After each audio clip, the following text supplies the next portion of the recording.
How much knowledge do you think typical Canadians have about what's going on? Very, very little. And why do you think that is? A lot. Okay, here's a proposition. Everybody likes to beat up on the news media, right? I've come up in the news media in the old discipline. You spend 6 years as an apprentice before you're a journeyman in the old guild system. 6 years as a reporter. After that, well, maybe you'll be allowed to have an opinion about something. Really elaborate conventions and disciplines in what was essentially a trade, a craft. And with the golden era was about the 1980s, I would say, 1970s, 1980s. And then with the advent of digital technologies and a whole bunch of other reasons, the news media, the conventional news media began to wither away and collapse. And it's replaced by, people talk about the mainstream media. Well, the mainstream media today is Twitter. That's the mainstream media now. And so in this period, it became increasingly difficult for journalists to actually tell a story, the results be damned. It's much easier to basically fill your shift with 3 or 4 stories for deadline, each of which more or less uphold the narrative framework of the subscriber base that your media organization is targeting. A lot of it really is about the decline and the collapse of news media. I can talk about that a little bit because it's something I know. But I think a lot of it too, is language, is simple language, that probably ends up with, most ordinary people who are only casually interested in the struggle for democracy in China or events in the Middle East or this strange creature that has come to occupy all the spaces where the Liberal Party used to be. Mm-hmm, mm-hmm. It's the language that we use. How conservatives are the conservative?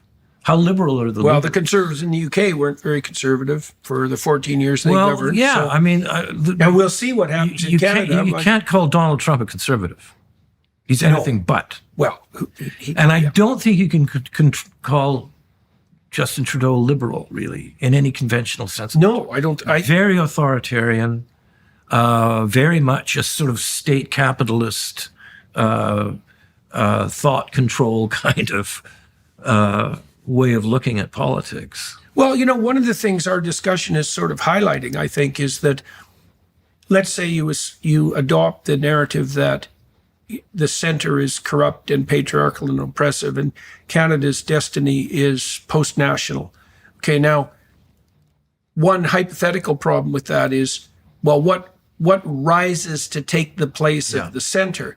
And you've pointed to all sorts of things, like a demented kind of neo-Marxism, the rise of an authoritarian UN on the foreign policy front, the dire and dismal influence of the Chinese Communist Party, the rise of the Islamist faction of the increasingly large Muslim population.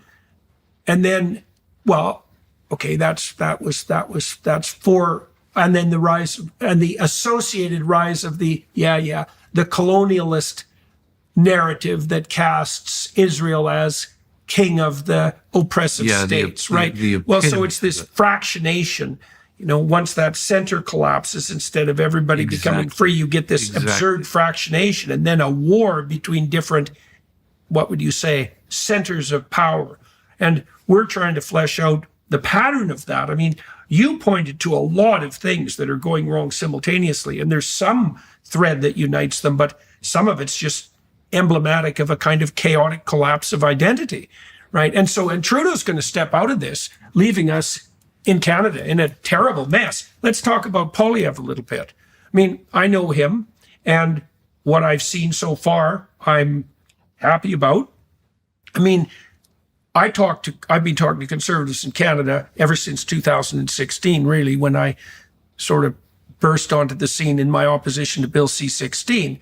you know, and the Conservatives that I talked to 8 years ago were much more timid bunch than the Conservatives that are emerging in Canada now. And so Poilievre and Daniel Smith, they're both tough people. And so that's heartening as far as I'm concerned.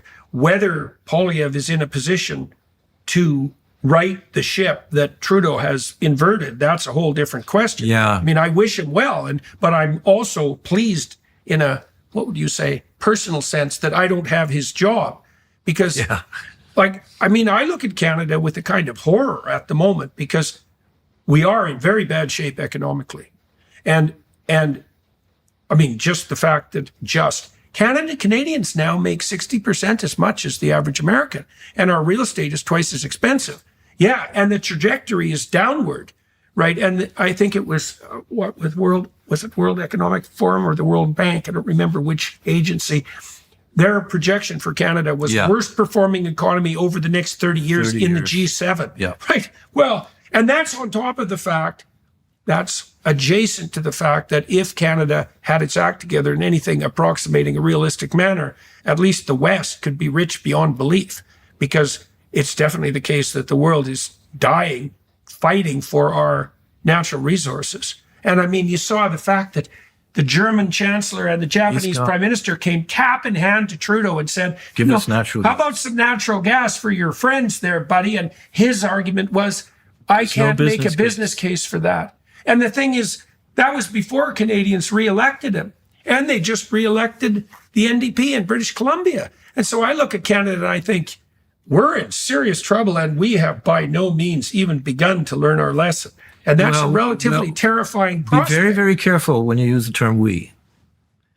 20%, only 20% of Canadians voted for Trudeau in the last election. He hasn't gained anything. He's lost a lot. Yeah. I think a lot of people are scared of the unknown. I think they're willing to, step out into the cool and the dark. But there are still people who will not vote Conservative. Fair play. It doesn't really matter. We're going to see an absolute rout of the Liberals in the next election. One of the things we haven't even discussed is the rise of the indépendentiste in Quebec, the Bloc. And it does, because there's another dimension of complexity that tears Canada apart, which Canada's in such bad shape that when we're talking about threats to Canada, we didn't even mention the separatists. Yeah, right. So that's a very real possibility. Although one of the things that's interesting about Quebec is that all of these things that bedevil us and our increasingly bourgeois sensitivities about race and culture, gender, and Quebecers aren't fazed. Meh, they don't care. They do not care. In Quebec, in the French, pour land Quebecers, they're not woke. The left in Quebec is not woke. And that I find fascinating. I think they have a real sense of themselves. A lot of it doesn't really, laissez, their idea of, extreme secularism doesn't sit well with me. But what the hell? They seem to know what they're about. And the Canadian or the Quebec independence movement would never regard itself as post-national. Exactly. Right. I mean, far from it. Far from it. There's also an argument that I've heard that a lot of young Quebecers, they don't remember back in the day. They don't remember the old days. They're not, they're not interested in separatism. Yeah. So who knows? Who knows? But it does add a layer of complexity to this.